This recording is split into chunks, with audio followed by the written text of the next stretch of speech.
All right, it is 4:02. We can go ahead and get started. I know I want to be cognizant of everyone's time. So I will just allow people to jump in and jump out as needed. But I just wanted to welcome Tara DeZao to our alumni talk today. And we're really excited to have you here, Tara. So thanks for joining us. I know it is 1:00, so you're probably just past your lunch and we're ending the day. So it's nice that you could jump on. And I wanted to just start off by just having you tell us a little bit about your current role at Oracle and, kind of your path to getting there and what those career transitions look like for you, especially someone who I saw you completed online MBA in 2012 and thinking about, why you did the degree and the pivots that you took to get to your current role. Sure, absolutely. So I am currently the Director of Content and Creative Services at Oracle Data Cloud, which is actually the marketing and advertising technology group within Oracle. So it's basically an in-house agency, and I run our in-house agency. So I have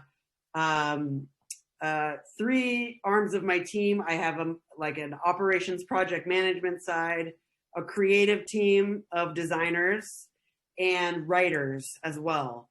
And I would say that the reason why I wanted to do the program, it's been quite some time now, but is because I was seeing, as a female, first of all, the glass ceiling of knowing that I was making less money than my male counterparts, but also seeing that there is a distinctive level between the roles that you can apply to with an MBA versus not having an MBA.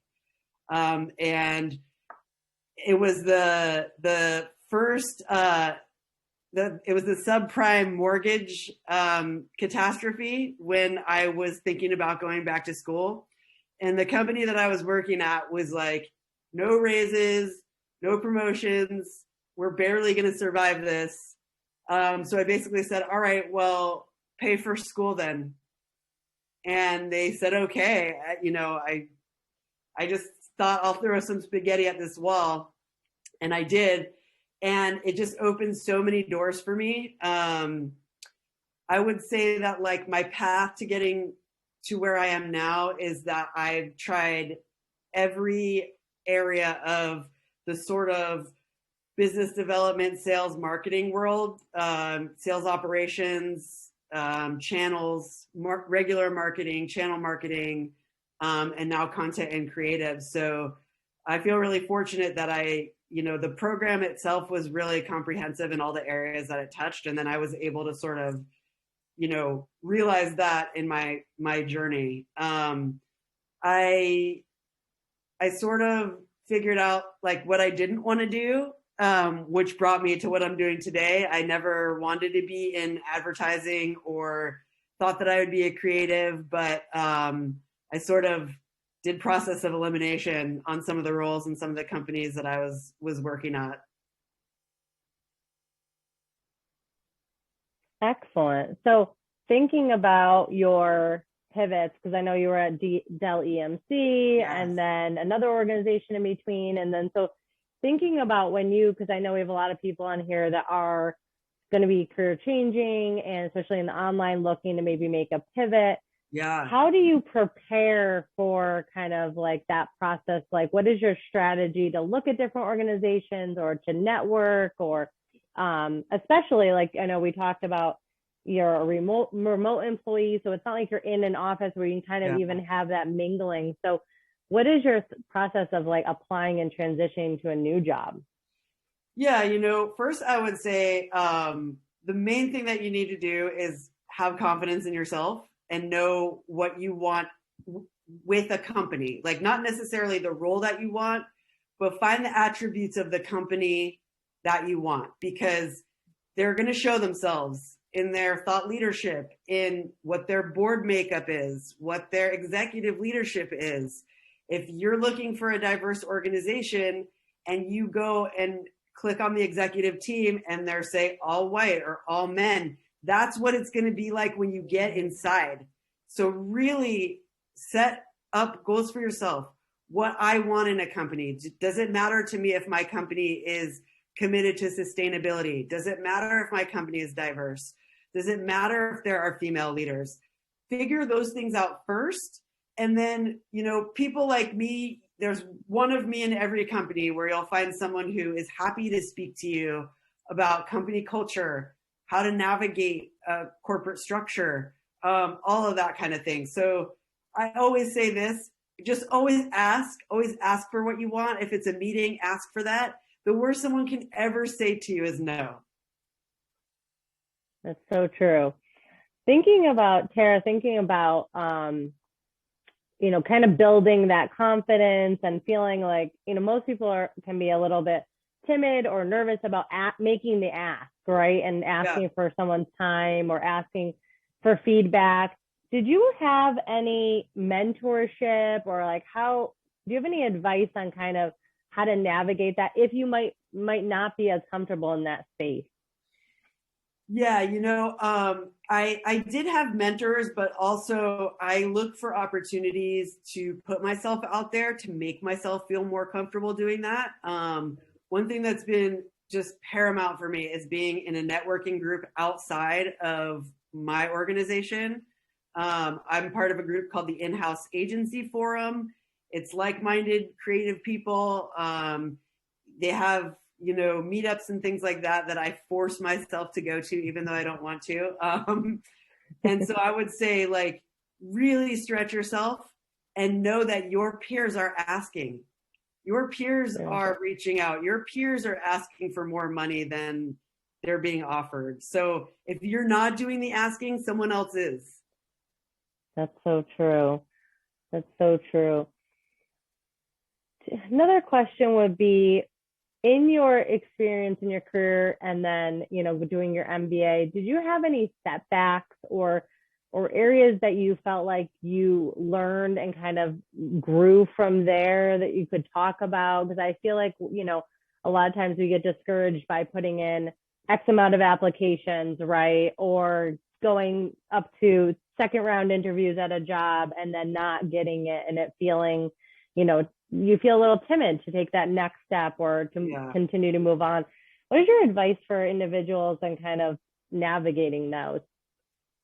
Yeah, I've had a ton of setbacks. Everything from, just economic issues with just the environment we're in, joining companies maybe that weren't the right fit, bullies or people that you don't like working with. And then a lot of no's, right? But the no is the thing that's going to make you resilient. So every time you get a no, I give myself 24 hours to cry, to yell, to go have a beer, do whatever you need to do to really feel that disappointment. And then you can't let it sit with you because you don't know what's happening behind the scenes, right? You don't know. Maybe they had a shift in prioritization. Maybe they found a better fit for their company, and that says nothing about who you are as a person, but you are going to hear no, and you're going to hear it over and over again. You are going to work with terrible people, and you are going to work with them over and over again. So you have to really find it within yourself and know that when a challenge or a setback does happen, what's important is the pivot and getting back to it. Fail fast is what we say in the tech world. Take your failure, reboot, and you know what? People love a comeback. People love to see the most improved. People love to see the person that doesn't give up.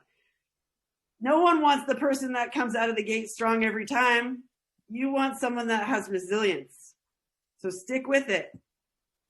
I love that. That's so true. I also just want to say too, I have some great questions to ask Sarah, but if anybody wants to jump in or has a question, feel free to just unmic or a small group. So don't feel like you have to raise your hand, just jump in and ask it. We're very conversational. But I wanted to piggyback kind of off a couple of things. One of them you mentioned, working with individuals that, might not be the same personality or have the same viewpoints or just might be difficult to work with. How do you how do you navigate that? And what's your strategy for just working in that space with that individual? Because you have to. Yeah, I like to say that I'm skilled in the art of diplomacy because the corporate world is almost like its own world. So one of the things that I try really hard to do is just have empathy for my fellow person. You don't know what other people are dealing with. And basically just knowing that it's a skill set to be able to communicate and get along with somebody that you disagree with. So, I pride myself on the relationships that I build, and I try always to treat people the same. So I treat the person that comes to my desk to pick up the trash the same way that I would treat the CEO, because you never know, like someone that you hate at your current job could be running a company that you're applying to in 5 years. So really try to make it a priority to be the person that is, I don't want to say the bigger person, but be the person that's continuously trying to be diplomatic and making it work. You'll come up against people that are just terrible and you're never going to be able to work with them because they suck. But for the most part, people are just complicated. They have different priorities. What's a priority for you might not be a priority for somebody else. So you have to find a way to get what you want and also give them what they want. That's great advice. I absolutely agree. Pivoting back to your current role in Oracle and being an in-house agency, just curious, because I know there's a lot of individuals on here who are creatives as well and interested in marketing. And what are some things that you could share that you're working on, or things that are on the horizon that you're excited about? And just curious about your kind of day-to-day projects. Yeah, I think what you're going to see a lot is brands that are trying to differentiate themselves, especially in tech, from each other. Like we have a lot of creative and content where you could take one company's logo off and put a different company's logo on and it'll look exactly the same. So I think the trend you're going to start seeing is like we are in this totally fragmented digital world with so many channels. And in order to stand out, you really have to be engaging. And so if you can find ways to do that and ways to market yourself and looking towards companies that almost feel like they're having a conversation with you, that's what I get really excited about. I'm in B2B, but like my favorite brand ever is Lego. And I think I love them because there's literally something for everyone. And they really make it an effort to be super engaging with their marketing and the way that they talk to consumers. And so I think too, unfortunately, we're in a very complicated time right now where people want to feel good about the businesses that they're supporting. So to me, when I see, a company like Lego that's super inclusive, very creative, it makes me feel excited because they're an all-star brand and other brands want to be like them. So, you're going to see more success for those companies that, are diverse in the way that they go to market, that you feel excited when you see something that they've put out into the marketplace. Another thing that's also really exciting is everyone says AI, but there's a lot of really cool AI stuff happening, and especially with consumer data privacy issues, I think marketing in the past has been a lot of, trying to personalize marketing efforts to consumers through using data. And I think you're going to see a kind of a pivot away from that. So just be really judicious when you're looking at companies about like what the regulatory and privacy environment is like, because you don't want to get caught up in a company that has products that are not sustainable over time. So I would say just look at companies that are innovating consistently. Excellent. Yeah, great advice. Go ahead, James. You have a question? Yeah. Hi. Thank you for being here. So could you also talk to us about this working from home, that shift, and maybe what what has been your experience, but also what could be things that people who are looking for jobs maybe in the future should be thinking about. We came into this program as virtual students, and we didn't realize that it was going to be like that. I probably expected to join a company and work there physically, but so now what are some of those things that we should be thinking about, that can make us more attractive, or just to understand the space when we enter it? Yes. So a lot of the pivots that you've seen coming into a digital environment from being in person are not going to go away. There's going to be companies that are saying, hey, we're not investing any more money in office space. We're going to be 100% virtual. And for some people, that's not a great thing, right? Like if you're a very social person who gets energy from being in an office situation, not every company is going to offer that going forward. There's also going to be industries that are heavily impacted. So you're not going to want to, be joining travel companies. You're not going to want to enter the event space. Things that used to be really fun and attractive as companies are pivoting away from that, right? So like, I'll just give you a little anecdotal example. One of my really close colleagues at Oracle is the global director of events marketing, and they just like eliminated that position because we don't know when the next time we're going to have giant trade shows, right? So really, when you're forging a career path, really figure out, which industries have longevity. For me, I invested a little bit of money and a lot of time into getting my resume and my LinkedIn profile in shape. There's definite algorithms on LinkedIn that will put you in the path for different jobs.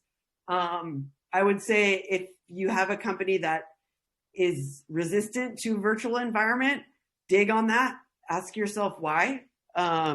Sometimes, especially with creatives, people have the viewpoint that it's easier and better to brainstorm creatively if you're in person. I don't necessarily 100% subscribe to that, but I see where people are coming from. But you just want to make sure that it's not because they're like an old stodgy company that's like averse to innovation.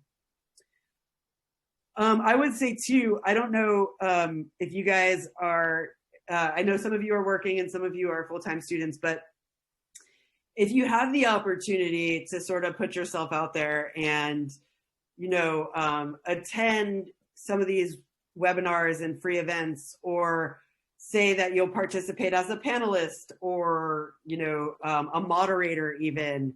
I don't know if you guys are big writers, but blogging, that kind of thing, like try to build up your online presence a little bit more if you can, even so far as to say, like, I want to blog for UMass, Eisenberg, or find other opportunities to really put your digital footprint out there in a positive way. That's great. I like that. Question. How have you kept your team motivated and collaborative while working remote? And we talked about Tara's team is mostly remote and has been for most of the time. So yeah, what are some ideas for motivation and collaboration while remote? I would love to hear that myself too. Yeah, so this is a great question because not only were we remote, but like my entire budget was cut. So like I used to be able to say, I'm gonna, take the team out to a Broadway show to like do some team building, but that's just a hard no now. Yeah. So I've been doing things that are just kind of wacky and a little bit off the cuff. Like I took my team on a virtual tour of an alpaca farm. That was super fun. And it was cheap. It was like $60. So I was able to still keep them motivated. I send them care packages a lot of the times. I do a lot of virtual happy hours. I try to reimagine the virtual happy hours. So one time we had an art show where we said, like, if you're not an artist, that's okay, but come with a photograph or an art piece or a mural or something that you saw that really inspired you and why. We had our team do share the coolest place that you've ever traveled to, which was interesting because some of our team members are based in India. So like they've never traveled beyond, 50 miles of their home. So it's interesting perspective to keep in mind, like our global colleagues are in a different space than probably some of us here that aren't in a developing nation. So yeah, just you can find things if you're creative and thinking outside the box that keep your team motivated, and just making sure that you have empathy and you understand, I want to work for way harder for someone who's giving me a break and trying to understand where I'm coming from. That sounds fun. I think everyone now should want to work under Tara because she's sending care packages and there's alpacas.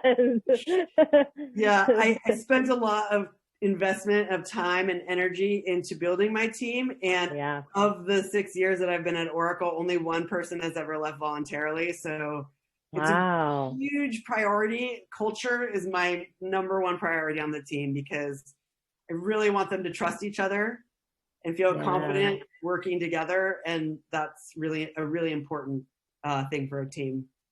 That's so true. And culture is, so important, but I feel like it's the hardest thing to explain or to assess from the other side too. So what are you, if you're interviewing and you're hiring on your team, how do you kind of bring that to the forefront of what type of culture and have that resonate with them? Yeah, I just try to talk about, ask people what they're proud of, what sort of accomplishments that they're proud of. And I find that a lot of people talk about the relationships that they've made versus maybe some of the more traditional accomplishments. Or, if people have traveled and that's something that they're interested in, that helps me to see that they can see other perspectives. So I really just try to draw out some of the more human elements of them to gauge what I'm working with, right? Like it should be important to you. The culture should be important to you. So if you're not asking me about it, that's a red flag. Yeah. Oh, absolutely. I would agree with you as well.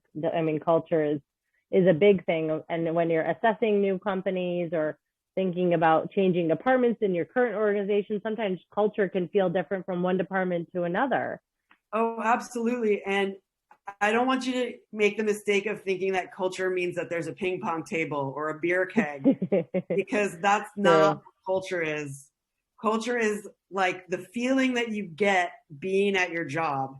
And you can have all the most, the coolest break room ever and still be miserable because the culture is bad and people don't trust each other. So really try to get a feel for that versus like the benefit side. Benefits are just one piece of culture. Yeah, that's absolutely. Go ahead, James. So just thinking, I'm wondering how many people, since you left Eisenberg, how many people have reached out to you for let's say informational interviews, and what have they asked you? And I'm just curious about that. Yeah, people ask for informational interviews all the time, and I always try to say yes because people said yes to me a lot. I think people are wanting to know how to navigate such a complex world of different industries and things like that. I get a lot of young women who want to talk about like imposter syndrome, seeing a job opening and feeling like you're not qualified for it. I would say if you see something that's interesting to you, but you think you're not qualified for it, still apply. You are valuable, and don't let your inner demons and your naysayers, pardon my French, but we call it the itty bitty shitty committee that's inside of you that like is constantly telling you that you can't do it. Don't listen to that voice. The voice that you want to listen to is the one that says that you're interested in this opportunity and you can do it. I'm never going to forget that. Yeah. Great. Go ahead, Lauren. You have a question. Yeah. I'm curious, and I'm trying to phrase this generally, but going through an MBA program with some specific career goals, I think I'm really interested in being someone who can bridge different departments. I know I'll never be, a data scientist, but somebody who can talk to a data scientist or someone who can talk to a finance person and, facilitate that communication. And I'm just curious, if there are any tips that you have for learning kind of those skills while in an MBA that you wish you'd done or you're glad you'd done. Yeah, I think the roles that are what you're describing are product marketers. So you sort of have like a brand marketing and communications, and then you have product marketing. And so if you think about like the brand marketers are like the people who are like the party animals, and the data scientists are the people who are always studying. And then the product marketers are the ones who do a little bit of both. So if you can get a sense of product marketing, maybe talk with some of your professors, or if there is a group on campus that is focused on that product development and things like that, that's where you would probably be comfortable. You can talk to people about data science, product development, finance and budget. It's really, it spans a lot more, and you have more face-to-face time with go-to-market and salespeople as well, because they're relying on you to bring the cool things to the table from the product that they can sell. So product marketing is sort of where I'm hearing that you could be interested. Thanks. Question would be in the chat, have you noticed a shift for women equalizing in the last 6 years in business or marketing? Coming from a working mom that has kept her internship company unaware of her baggage, which would be children and family, etc. Yeah, how do you navigate that? Yeah, so I can say for sure that you don't want to work for a company that doesn't prioritize you having children as like a major factor in your life, because your job is just one small part of you. And that is like, I mean, just being a parent as a whole, I think companies are pivoting more towards offering things that make it easier for parents, not harder. So if you see a company that's not understanding of that, that's a huge red flag. As it relates to women, it's hard because you have to have someone in the organization that is advocating for that. So whoever's at the top of your company, if they're not an advocate for women, the culture of the company is not going to advocate for women. The thing that you never want to hear is that this is a meritocracy. That just means that they're not prioritizing equality among their employees. They're saying, oh, you can rise no matter what, as long as you're good at your job. But just because they're not, misogynistic or racist or homophobic, that doesn't mean the director of finance isn't. And they're never going to know that. So you really want it to come from the top down. You want a visible, outspoken gender equality proponent to be in the top, at the top somewhere. It's funny, when you referenced every company I've applied to, big or small, I go look at the board to see, are there any women? Are there any board members of color? Where do they stand? And you see kind of a lot of the same themes. And Yes. You can look at it two ways, as a challenge or as a situation that you might not want to be involved in. Totally. And Nicole, to be honest with you, I feel too tired to fight that battle now. So I don't want to be fighting the gender equality battle at work. Like, I want to be focused all my energy on doing a good job and being productive and creative. Those battles, I know that someone has to fight them, but it's just not on my radar right now because I've been doing it for too long. So I would say, like, if you don't have the stamina for that, like, take that into consideration as you're looking. I'd agree with that too, because I think it comes down to, yeah, are you going to fight the fight, and are you really going to roll up your sleeve and break the glass ceilings and still change? And I think there are some amazing people that's what they're going to do.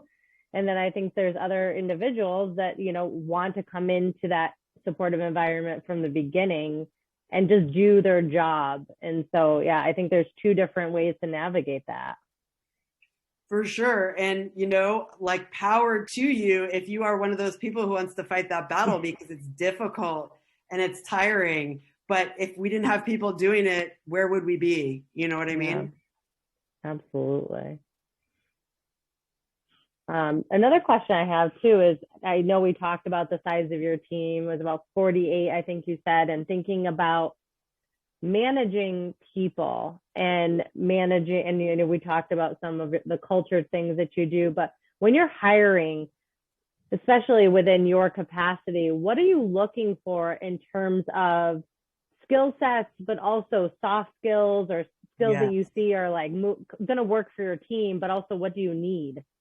That's such a great question, Trista. The thing that I am most interested in is critical thinking. So I want to see that you can see the root causation of a problem and solve that problem all the way to the end. The worst thing ever is to hire someone who is not what they say that they were. And because then you really are stuck with that person, especially at a company like Oracle. Like, you have to prove that they basically tried to set the building on fire to get rid of them. So I would say, like, I want to see that you can solve a problem without me helping you. Big time. Yeah. No, I agree with that. Yeah. And 100%. And I think going through, and then my other question too is, in the position you are, and a lot of people, like I said, are career pivoting or changing, are there any certificates you would currently encourage people to look at, or podcasts that you listen to that are helping you in your industry? Any tools that people should be thinking about, even while they're doing their MBA right now? Yeah, I love Adam Grant. He's a writer and a thought leader. He's just super down to earth.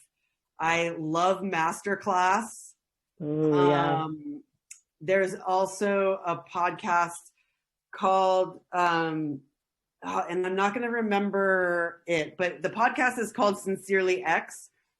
And there is, every week it's a different story, and you don't ever get to find out who the person is. So they speak really candidly. And there's one episode of a CEO that has had mental health challenges. And then there's another episode of a consultant for companies who are trying to figure out the gender equality thing. And because they're anonymous, they really give it to you. So if you want to hear some cool stuff, Sincerely X is the podcast. I'm writing that down. Yeah. And then Masterclass I love because you're just getting the cream of the crop of people that have been successful, from like makeup artists to like business to negotiation to everything. I will say though, especially if you have kids, it's a big commitment. The classes are like 3 hours long. So you really need to have that time and space to digest things. It's not a quick hit. Excellent. Cecilia, I know you have a question. Go ahead. Yeah, so I was just wondering, we're all preparing for interviews, and we're in that sort of mindset right now. And I'm wondering what maybe was like the most challenging interview question that you've encountered in your career path so far, or ones that maybe caught you off guard, or ones that got you really, really thinking about what you were trying to portray about yourself, I guess. I guess, like, for me, it's not, the challenging thing isn't so much a question as it is like the personality of the person who's interviewing me, because I rely a lot on my social skills, like my soft skills, to get through interviews. And so, like, if you're dry or not like picking up my vibe, it like jams my circuits and I can't like think.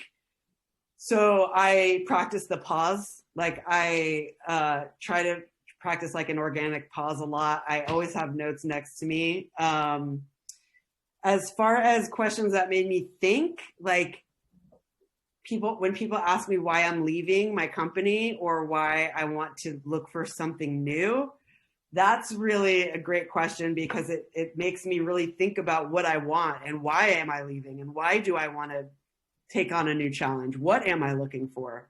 So I think those questions that make you reflect inwardly on like, oh, what do I really think about this? Like, you know, people will ask you all kinds of questions, but you shouldn't be getting any weird questions at this day and age. You should be getting very straightforward questions. And if you are in an interview and it's not going well and you don't like the feeling, you should just find a way to gracefully exit because it's not going to get better probably.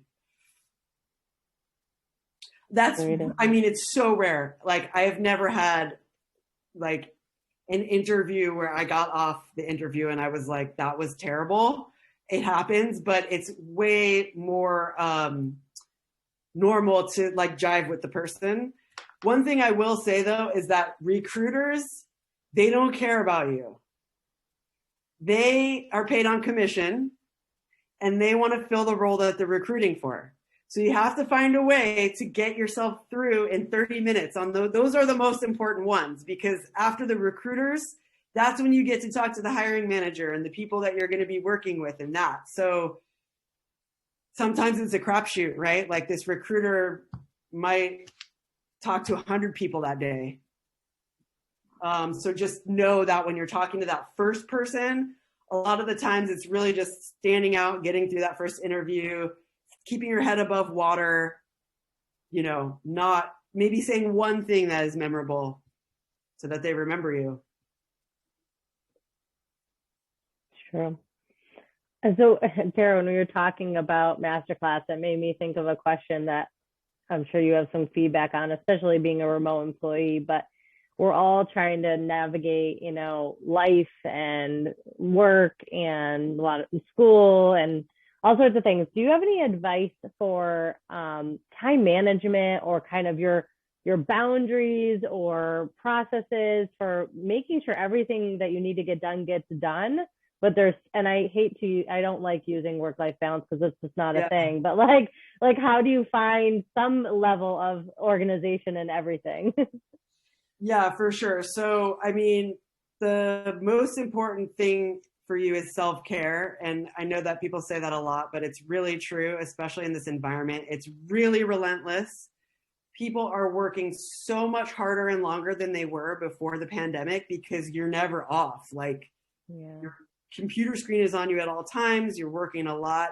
So even if that means forcing yourself to take the dog for a walk, you really need to give yourself 30 minutes a day to do something that's enjoyable, that makes you feel relaxed, and really pay attention to that. I know it can be hard, especially if you have kids, but you're a better employee, you're a better parent, a better friend, daughter, all that kind of stuff when you're taking care of yourself. So that would be the first thing. The second thing I try to do is pay attention to the times of day that you're trying to do things. I'm never going to get anything great done right before lunch, and I'm never going to get anything great done at 5 p.m. So I want to do my hardest, most intense things either right after lunch or first thing in the morning. Yeah, absolutely. I agree with that. I need a hot cup of coffee and some to be in that mindset before I can actually accomplish things. Absolutely. And also make your workspace someplace that you want to be. You know, if you're in the garage and you're freezing and it's gray and terrible, you're not going to want to go out there. So try to make it your own. Really try to have some things around you that make you feel inspired. That's great advice. Absolutely. Does anybody else have questions? Because I can certainly continue on, but if anybody does, like I said, just raise your hand or jump in.